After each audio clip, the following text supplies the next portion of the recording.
bring you up to speed with our Kickstarter discussion this morning. We're looking at the history of Uganda Matters, but also digging deep into the potential that we have as a country in as far as religious tourism is concerned. Now, when the thousands of pilgrims descend on Namugongo each year, there are so many people and contending theories on exactly how the country should be able to, after the event, assess the potential and what can come out of it. We do understand right about now that at least 690,000 pilgrims descended on Namugongo last year. That number is expected to be bigger this year, and the numbers have already begun surging ahead of tomorrow's events. Joining me in the studio this morning is John Ssempebwa, a historian and tourism analyst who is both interesting as an eccentric historian, but also one that prides himself in being a curator of these tourist aspects. Let me just go straight to him. A very good morning, Mr. Ssempebwa. Good morning, sir, and good morning, viewers. How are you doing? So I can't complain. Matters Day to me is better than Christmas Day. Wait a minute. Yeah. Okay. To me. What do you mean? This is a very big day for Uganda. Yeah, to us, this should be bigger than Christmas Day. Okay. Yeah, because this day is uniting Ugandans. I've gone through the roads. Ugandans are marching to Namugongo. We're united today. This week, Ugandans were all speaking the same language. Okay. I'm glad you pick a very interesting and poignant aspect about national unity, the ability of a single event to help Ugandans reflect in unison on some of the issues that we could be facing, and how best we can be able to maneuver and ensure that the country reaches our socio-economic aspirations. How would you advise leaders right now to use this enormous advantage to rally the country to greater unity? Thank you very much. The last 3 months have been bad for Uganda in terms of our unity. You see, everybody has been reading your news. You're not quoting me, but I'm quoting you. We've seen somebody captured in the basement. We've seen an apology that to many has fallen short. We've seen an opposition headquarters being ransacked. All these things are not very good to our country. That's right. So this is a time when we're united. I hope the general will attend one of those functions and sit. There's a time when President Museveni and Besigye actually shook hands. Yeah, sure. At Namugongo. I'm hoping that Mr. Bobi Wine and the general will attend one of the ceremonies and shake hands. Begin a process of national reconciliation. Yes, this is an opportunity. That is a photo I'm looking forward to. Okay. So that we can reconcile.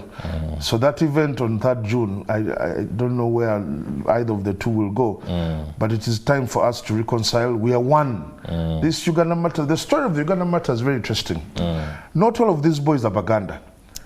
No, we have 2 from Bunyoro. That's right. We have 2 from Busoga, So this is an opportunity for us to realize that we have things that unite us. Beyond these fights of which political party you are, the Uganda Matters Day is an opportunity. But also, what is happening in 2 days' time, the people who are supposed to teach what I'm going to say today are going to go on strike.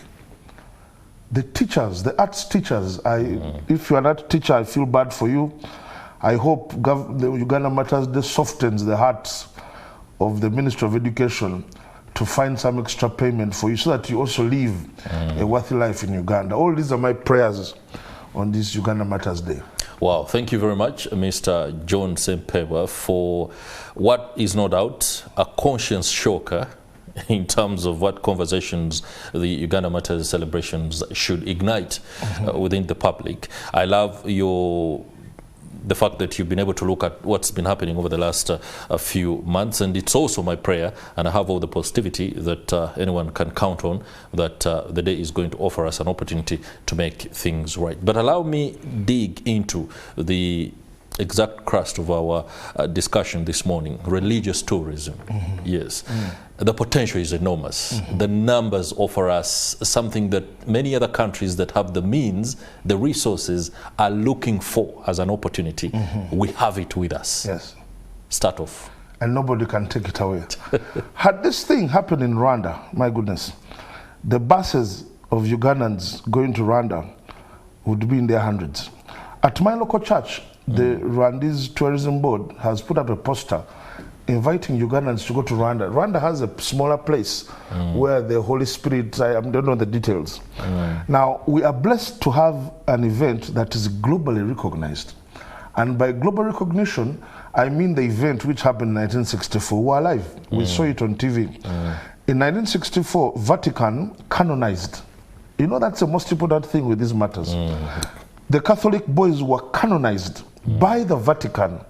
Those boys were the first black martyrs in the Catholic Church. The Catholic Church. Because of that, about three popes have come to Uganda. Yeah. I was alive in 1969, I think, when the Pope, the first time for the Pope to come in Africa, he came here. Now, this story is global, but what haven't we done?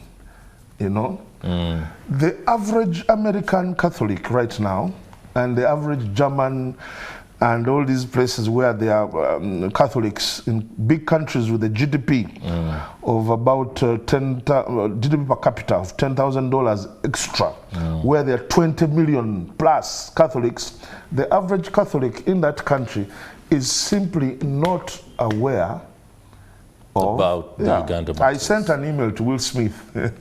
I don't know who manages his account. I got a response. I'm not aware of this. How come we?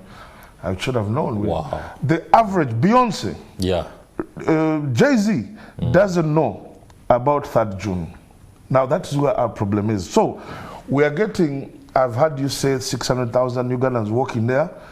Yes, the Ugandans have done their part. I know there will be about 3 million there.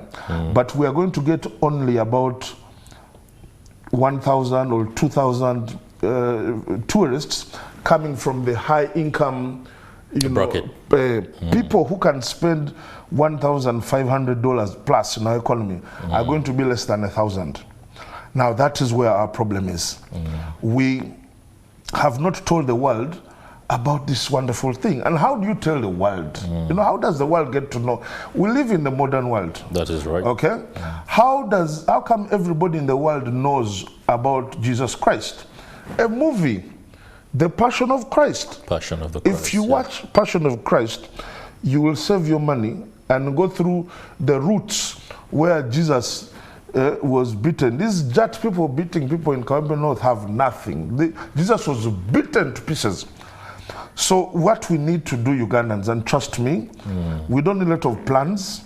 No, if we can afford to give parliamentarians, I don't know how much money each for, I don't know what, we have the capacity to find money for a blockbuster movie. At this point, let me appreciate Mr. Matt Bish. Have you heard of Matt Bish? Matt Bish, the film. He did a movie about Janan the other day. Yeah. Now, these are people we need to support from the bottom of our hearts. Minister of Finance, fork money out, give that man money, let him go to, the film capital of the world, talk to Will Smith, talk to Kevin Hart, talk to all these big guys to feature as the Uganda Martyrs. Now, this is an investment which is going to be around forever.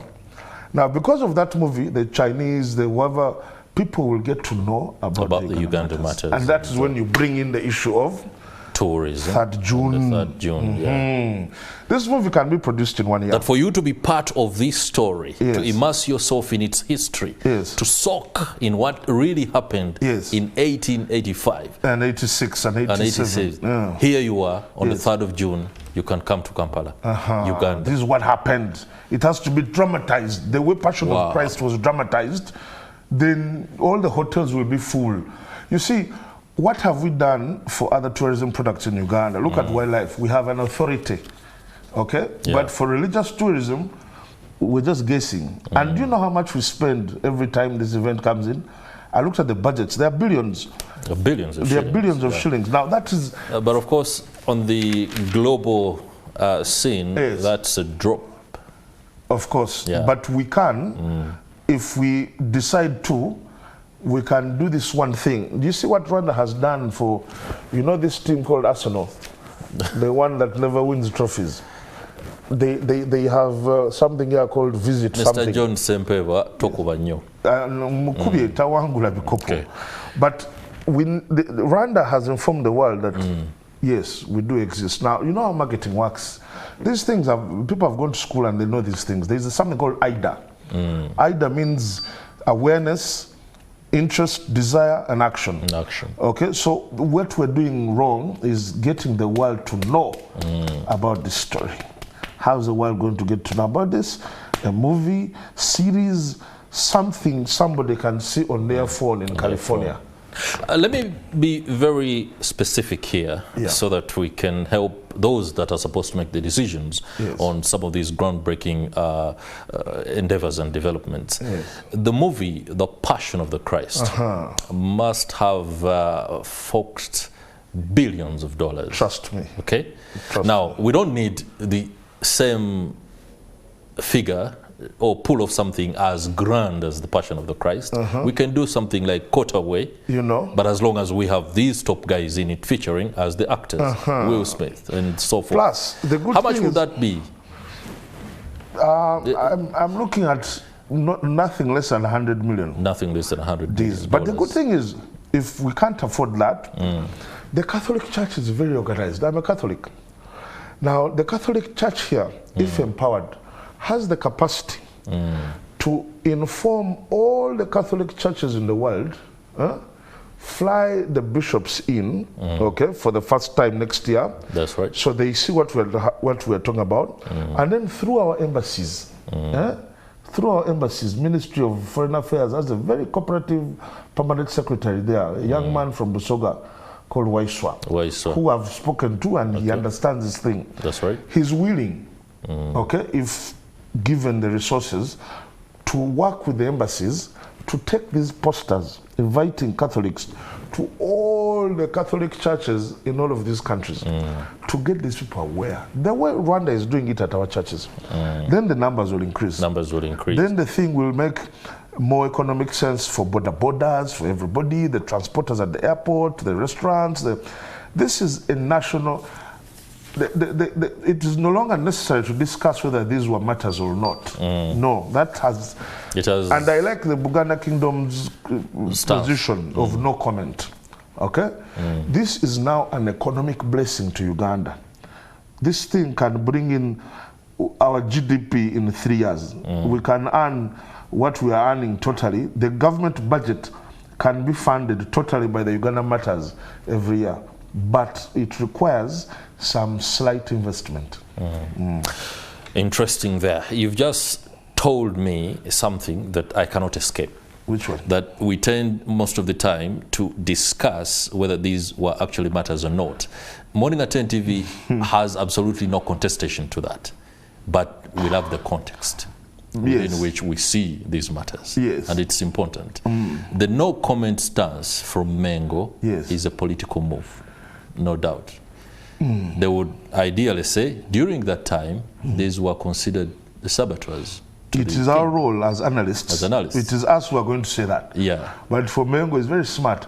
And Kabaka Mutesa too, attended the canonization event. That guy was smart. That's my hero. Said, whatever my grandfather did, or whatever happened, I am here to receive the blessing. To receive the blessing. So if the Kabaka attended that function, then we, his followers, are just supposed to say, no comment. But of course, if you ask me, I will tell you. If you do ask me, I'll tell you. If you choose one or two matters, I'll tell you the details of why they died. Interesting. Let me not choose, but allow you to basically walk us through that particular context. The books have said they died because of their religion. Well, religion was one part of the equation.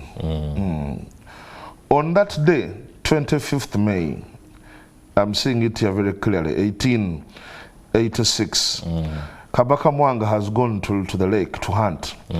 it is a bad season. It's not a rainy season like now, so the hippos can't be seen.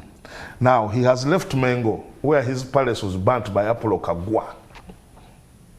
His palace was burnt by Apollo by Kagwa. the laziness of Apollo Kagwa, who was in charge of those ballistic things we had there in the store. That's right. So now he has left 3,000 employees and gone to Munyonyo. That palace still exists. You can go and check it. So he has about 50 employees, the best.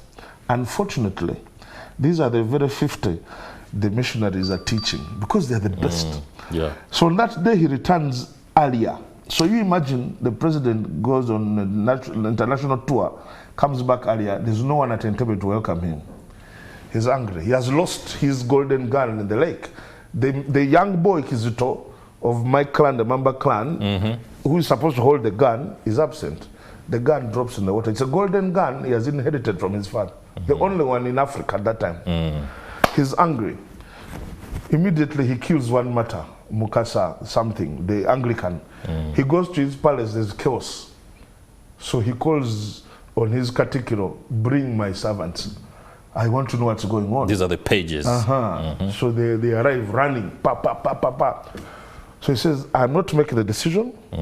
Call their parents, call the chiefs. The next morning, everybody is seated. Mwanga comes in, now very humble. He says, after that anger has died come down. Mwanga loved the Catholics. He gave them a place in what is this place here, near Rubaga, Narukolongo. He asks the chiefs, guys, what can I do? These guys are not here, they are always praying, advise me. Those Martyrs died because of a guy called Semalago. Semalago was the father of Javira. Javira had been raised to take care of the Mayanja's shrine, where a chameleon comes from, at Seguku. That's why they told him, they nicknamed him Javira, meaning wherever that boy comes from, there are things we don't understand. So he disowned that function, and his father chased him from our clan, the Mamba clan. So that's the man who stood up and said, sir, we gave you our sons, kill them, we shall give you others. So you have to blame Semalago, who was in connivance with the catikiro of the time, Mukasan Simbe Kaliabugate, who didn't like the missionaries because he was in our African spirituality. He misread these religions as competition. That's right. So they are sentenced because of Semalago, not because of the Kabaka. When you ask why they die, it's a combination of they were staunch in religion to escape from their duty. So it's a combination of both. Then there are those from Mitiana, the Mawagalis and stuff. When the palace got burnt, it is the duty of the chief of Singo to repair the palace. That is right. Instead of repairing the palace, they were busy attending church. That's the story. But like I said, let's forget all of that and focus more on the economic potential of this day to Ugandans. No doubt. We shall, of course, continue to do that. But allow me ask, how come you have what appears to be an excellent recollection of these events? What are you up to? You see, I've always said, when given chance, that we need to revise the curriculum. Okay? The history our babies are learning in school was engineered by the British, okay, to tell their story to our students, okay? So the worst thing the British have done to us is to continue colonizing us through education. So most of the things students are supposed to learn about, we are supposed to learn about, are not in the curriculum right now. That is why many Ugandans do not know that they do not come from Adam and Eve. That's a lie. Many Ugandans don't know. We don't come from the apes. That's evolution theory is a bogus, I want to assure you.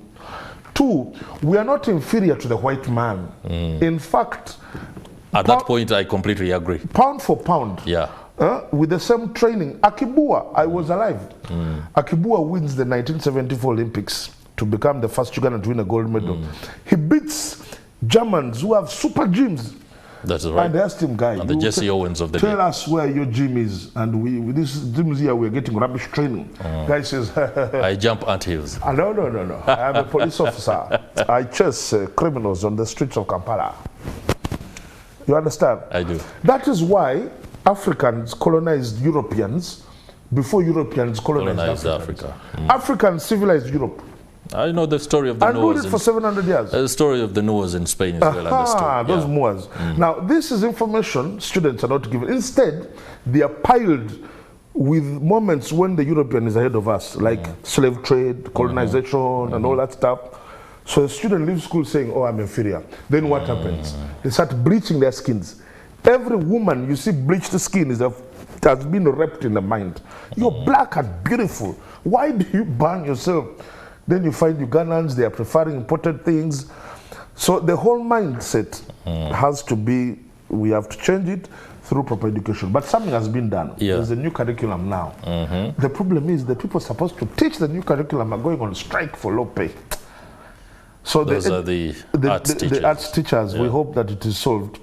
But there is hope, there is hope. I've interacted with many schools, teachers, they bring their students to my place at Ssempebwa Museum, and you can see that we're starting to wake up.